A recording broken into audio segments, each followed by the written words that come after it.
everyone. This is Dr. Smith from Accomplished Health and Wellness, and I have Heather Fiore from Free State Nutrition. And today we're going to talk about tea. And we actually have tea today. So this is my cool mug.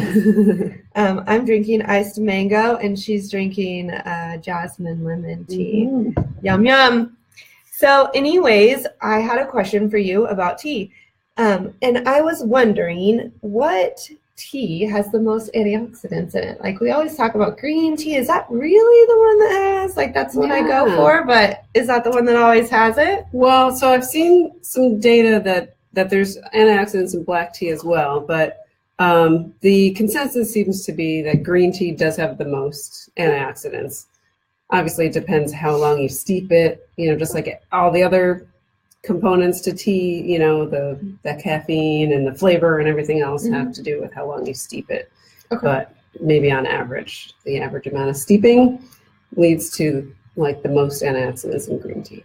Okay, so we're still okay doing black tea, but green tea should probably be higher on our list if we're going for antioxidants. Right, assuming you like both equally, then go for the green tea. Okay. Next question. What are the health benefits of tea? Right. Well, so obviously that's one of them would be the antioxidants. Sure. There's not great data about those antioxidants transferring to meaning that tea will prevent cancer. So we're not like being absorbed necessarily. No, we're just not ready to say that tea prevents cancer. Gotcha. So maybe there's just not enough research on that. Yeah. Researchers don't drink tea. Maybe so. Exactly. But the antioxidants are there, so in theory they're helping for the sake of preventing cancer. We do know for sure that tea is helpful for heart health. So black tea is associated with decreased risk of heart attack, and green tea is associated with a healthier cholesterol profile. So lower, bad cholesterol, LDL, lower triglycerides, and higher LDL, or HDL, good cholesterol. Yeah, awesome. So then it's going to also change your total. So in general, it's going to bring that down as well, which will be good. Yes, exactly. So add that to your treatment plan. Cholesterol. Drink the green tea. Yes. Then there's the benefit of there's the sort of myth about tea and weight loss, and that hasn't borne out in research either. So don't go on like the tea diet. Right. Yeah. No fad tea diets. Yeah. So far, we haven't found any, shortcuts for weight loss. And tea is no exception. Other than like putting in the effort. Right. That's not a shortcut though. That's just like normal life. That's the hard cut. Yes. Then there's the relaxation of tea, and a lot of times people might drink like sleepy time or chamomile, either for the sake of like decreasing stress or like literally getting ready for bed and part of their bedtime routine. And so I think that I think there's something to that. Chamomile is also calming to the gut, right? So it can, calm those bubble guts when you're getting right. I mean, who knows if that's the mechanism, right? Maybe it's calming your gut and it's creating calm in the rest of your body. That's true. So, cool. I don't know. We may have just discovered something. Right maybe. Keep on with the chamomile.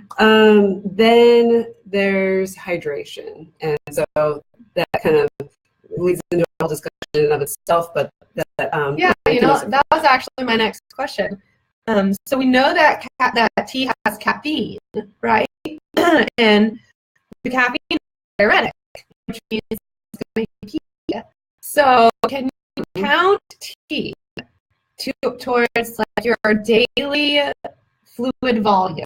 When you're thinking of like water, how much water we drink and how much we need, can we count tea in that or no? The short answer is yes.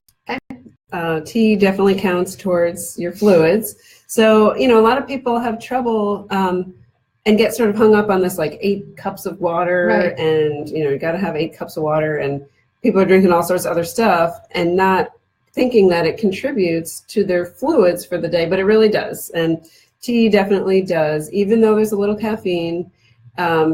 It doesn't cause so much urination, that it's not contributing to hydration. Because really, even water makes you pee, right? Right? The more water you drink, the more you're going to pee. Yes, exactly. But we So know true. that water is also hydrating. So. Yes. Very cool. So, so we can drink our tea for our daily volume, but we want to make sure, right, that we're not putting a ton of sugar in it, because that we don't want to add to our daily diabetes amount either. So, make sure that you are watching that. But you can have your iced tea in the summer and your warm tea in the winter, and help calm things and everything. So, hopefully, you guys learned something. Did you have anything else to tell us about tea? Well, I was just thinking about the caffeine itself being a potential benefit. Sure. Obviously, a lot of adults are addicted to caffeine. We need it to, Function. get going in the morning and possibly throughout. Yeah. And the amount in tea is pretty minimal, but sometimes is enough for people to get that effect. It's less than half, on average, of course, depends on how you steep it, right? But on average, less than half the amount in the same volume of coffee.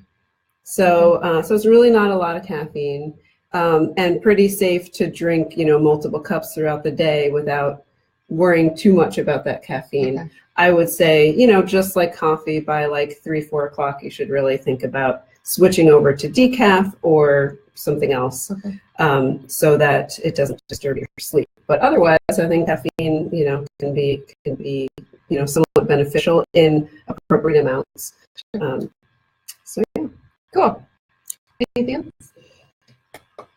I think that's everything. There's probably more stuff, but that's all I have. Okay. That's all right. We were trying to keep it under 10 minutes, so we were doing pretty good.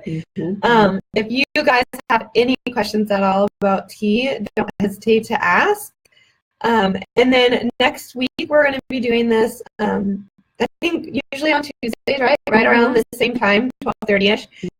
And we're going to talk about how to expose kids to new foods, because that's always hard. They're always like, I don't want that. It's gross. I'm going to hear that all the time. Yeah, and then what happens, and you're like, okay, I'm never serving that again. Right, but maybe that's not quite the answer. So we're going to find out next week when we talk about it.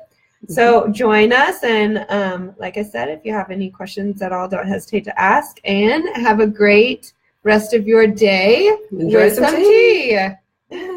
Bye. That's good, 7 minutes, because I think that's like